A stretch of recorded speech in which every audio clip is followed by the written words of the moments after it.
সরকারকে বলবো, তোমার এই পাগলা কুকুর সামলাও, পাগলা কুকুর সামলাও। বাধ্য হব, বাধ্য হব। যেমন দেশের বিরুদ্ধে লাগলে তখন হাত তুলতে বাধ্য হব, সংবিধানের বিরুদ্ধে লাগলে হাত তুলতে বাধ্য হবেন না? বলবেন নাকি আইন রাইট দেয় না? দেশের ওপরে কোনো কথা নয়। দেশের ব্যাপার আসবে তখন হাত তুলতেই হবে। দক্ষিণ 24 পরগনা ক্যানিং এ এক সন্ত্রাস গুন্ডা জালিম রয়েছে, আপনারা সবাই জানেন। দিবসের মাহফিলে আসার দরুন প্রায় 150-200 মানুষের বাড়ির কারেন্টের তার কেটে দিয়েছে, ঘরে তালা মেরে দিয়েছে, তাদের উপরে জুলুম করেছে। তাই রাজ্য সরকারকে বলবো, তোমার এই পাগলা কুকুর সামলাও, পাগলা কুকুর সামলাও। বাধ্য হব, বাধ্য হব। যেমন দেশের বিরুদ্ধে লাগলে তখন হাত তুলতে বাধ্য হব, সংবিধানের বিরুদ্ধে লাগলে হাত তুলতে বাধ্য হবেন না? বলবেন নাকি আইন রাইট দেয় না? দেশের ওপরে কোনো কথা নয়। দেশের ব্যাপার আসবে তখন হাত তুলতেই হবে, বাঁচাতে হবে। ঠিক তেমনি যিনি দেশকে প্রেম করা শিখিয়েছে, সংবিধানকে মান্যতা, দেশের আইন ব্যবস্থাকে শ্রদ্ধা করা যিনি শিখিয়েছেন, তাম পৃথিবীর তাম কায়নাতের সুলতান হযরত প্রফেট মুহাম্মদ সাল্লাল্লাহু আলাইহি ওয়াসাল্লাম, তিনি বলেছেন দেশকে ভালোবাসো, তিনার কথাই দেশকে ভালোবাসি। অতএব সেই রাসূলের উপরে আঘাত দিলে রাজ্য সরকারকে বলবো, পাগলা কুকুর সামলাও। তা নয়, আমার ভাই একটু ছোট্ট করে বলে দোয়া করবেন। আর একটা ভাই, এখানেই শেষ, আর কোনো কথা নাই। আপনারা যে যেখান থেকে এসেছেন সুস্থভাবে যাবেন। প্রতি জুম্মায় আপনারা এসে থাকেন, এই জুম্মাতে এসেছেন, আলহামদুলিল্লাহ। প্রতি জুম্মায় আপনাদের জন্য যেমন আমি ব্যবস্থা করি, এই জুম্মাতেও করেছি। প্রতি জুম্মাতেই এত মানুষ আসছে, হয়তো সবার মেহমানদারি ঠিকভাবে হয়নি, এই জুম্মাতেও হয়তো ঠিকভাবে হয়নি। এই বাড়ি আপনার না, এই বাড়ি আপনাদের। আর আপনাদের ঘরে যেগুলো আছে ওগুলো আপনাদের না, ওগুলো আমাদের। এই হাত শিখিয়েছে, এই প্রেম শিখিয়েছে মুজাফফর জামান বাবা হুজুর। শেষ করার আগে দাদা হুজুরের একটা কথা বলে যায়। এদের যখন ব্রিটিশ শাসন করছিল, দাদা হুজুর বলেছিলেন, ব্রিটিশ হুকুমত, ব্রিটিশ হুকুমত, কোরআন আমার সিনাতে, হাদিস আমার ডান হাতে, দেশের আইন আমার বাঁ হাতে। যদি তোমার আইন আমার কোরআন হাদিসের বেখিলাফ হয়, তাহলে তোমার আইনকে আমরা মানি না। এক আবু বকর নয়, লক্ষ লক্ষ আবু বকর দিয়ে হলো ইসলাম বিরোধী আইনকে মানব না। সেই আবু বকরের আপনারও আওলাদ, আমিও আওলাদ, আমরা আওলাদ, আওলাদরা আজকে সাক্ষী দিচ্ছি জামানার মুজাদ্দিদের দরবারে। যদি আমার দেশে কোন আইন এমন হয় যেটা সংবিধানের 25 নম্বর ধারা মানুষকে ধর্মীয় স্বাধীনতা দিয়েছে, তার ধর্মের প্রচারের স্বাধীনতা দিয়েছে, তার ধর্মকে সে কিভাবে পালন করবে এ অধিকার দিয়েছে, এই সংবিধানের ধারাকে সামনে রেখে কেউ যদি আমার সংবিধান বিরোধী, ধর্ম বিরোধী কোনো কথা বলে, তাকে আমরা মানছি না। দেশের প্রধানমন্ত্রী হতে পারে, আর যোগী হতে পারে, আর রাজ্যের সিএম হতে পারে।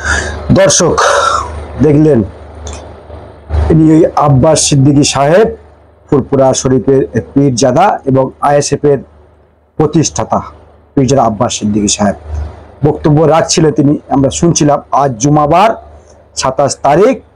আজকের ওই আই লাভ মোহাম্মদ, এটা নিয়ে এখন ফেসবুক, ইউটিউবে বা সোশ্যাল মিডিয়ায় ট্রেন্ডিং চলছে। কারণ আমরা জানি সকলে আই লাভ মোহাম্মদের যে ব্যানার নিয়ে এখন তোলপাড় চলছে, সেটাকে ছিঁড়ে ফেলা দেওয়া হয়েছে। তাই নিয়ে বিভিন্ন মুসলিম সংগঠন, বিভিন্ন মুসলিম প্রিয় মানুষ এবং ইমানদার মুসলমান তারা কিন্তু বহু জায়গায় আন্দোলন করছে, রাস্তায় নেমেছে। তারই প্রতিবাদে আব্বাস সিদ্দিকী সাহেব তিনি ডাক দিয়েছিলেন জুমাবার, শুক্রবার ফুরফুরা শরীফে। তো সেখান থেকে তিনি বক্তব্য রাখছিলেন, আমরা শুনছিলাম। সেখান থেকে ওই শওকত মোল্লা, ক্যানিং পূর্বের বিধায়ক, যাকে মানবাধিকার কমিশন নটোরিয়াস ক্রিমিনাল বলে আখ্যা দিয়েছে, কুখ্যাত দুষ্কৃতী, এবং আব্বাস সিদ্দিকী সাহেব, যাকে ওই জাহান নামের কুকুর টুকুর বলে আর কি আখ্যা দিয়েছে।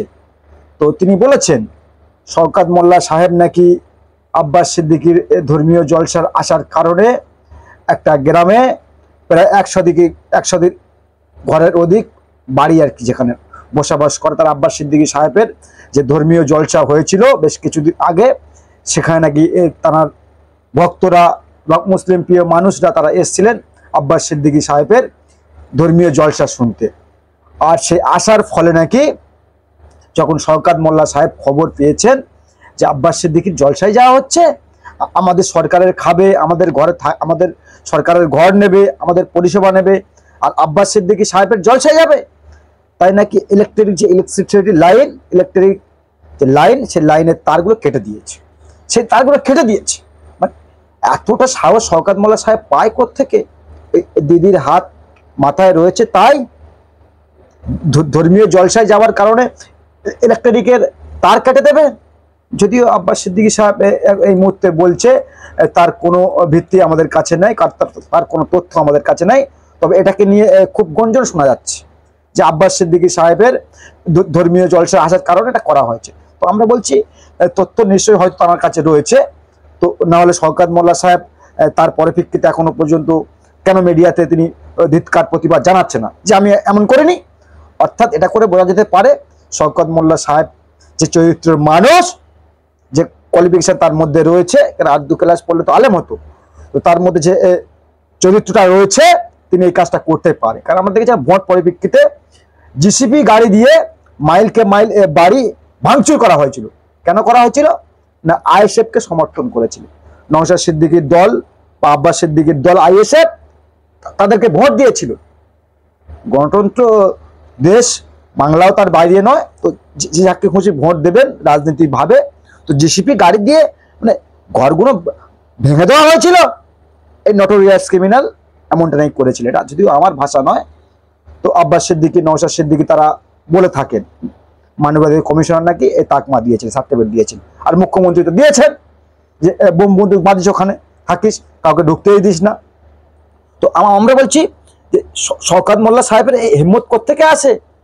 রাজনৈতিকভাবে আব্বাস সিদ্দিকী সাহেবের সাথে পেরে উঠছে না, নওশাদ সিদ্দিকী সাহেবের সাথে পেরে উঠছে না, ধর্মীয় জলসায় যাওয়ার কারণে ইলেকট্রিক তার কেটে দেবে, সাহস পাচ্ছে কোত্থেকে? আর মুসলিম সমাজ এখনো চুপ করে রয়েছে, মুসলিম সমাজের মানুষ, মুসলিম কমিউনিটির মানুষ এখনো চুপ করে রয়েছে। আর চুপ করে থাকবে না বা কেন? ওই ভাতা দিচ্ছে, ভাতা দিদির খাবে আর আইএসএফে ভোট দেবে। তাই আব্বাস সিদ্দিকী সাহেব সেখান থেকে বক্তব্য রাখতে রাখতে তিনি বলেছেন যে পাগলা কুকুরটাকে সামলান, নইলে কিন্তু খুব বাড়াবাড়ি হয়ে যাবে। যখন দেশ বাঁচাবের কথা আসবে, গণতন্ত্রের অপর দিকে দাঁড়িয়ে শওকত মোল্লারা গণতন্ত্র বিরোধী কাজ করবে, তখন কিন্তু আমরা চুপ করে থাকবো না, বাংলার মানুষ চুপ করে থাকবে না। তাতে কিন্তু একেবারে শওকত মোল্লাকে একেবারে হুঁশিয়ারি দিলেন। মানতেই হবে আব্বাস সিদ্দিকী সাহেবের বুকের পাটা আছে, মানতেই হবে।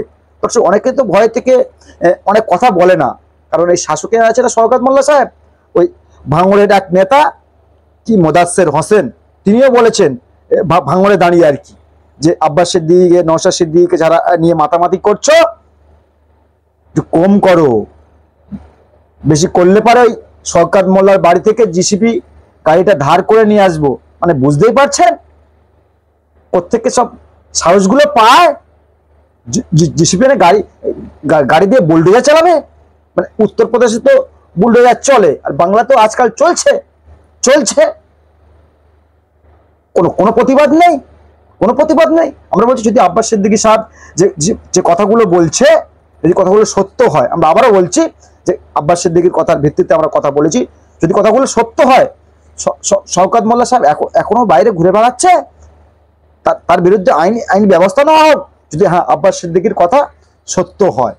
আর যদি না আব্বাস সিদ্দিকী সত্য কথা বলে, তার বিরুদ্ধে এলিগেশন লাগাচ্ছে এমনটা হতে পারে, তাহলে আব্বাস সিদ্দিকীর বিরুদ্ধে ব্যবস্থা নিতে হবে শওকত মোল্লাকে বা তার সরকারকে।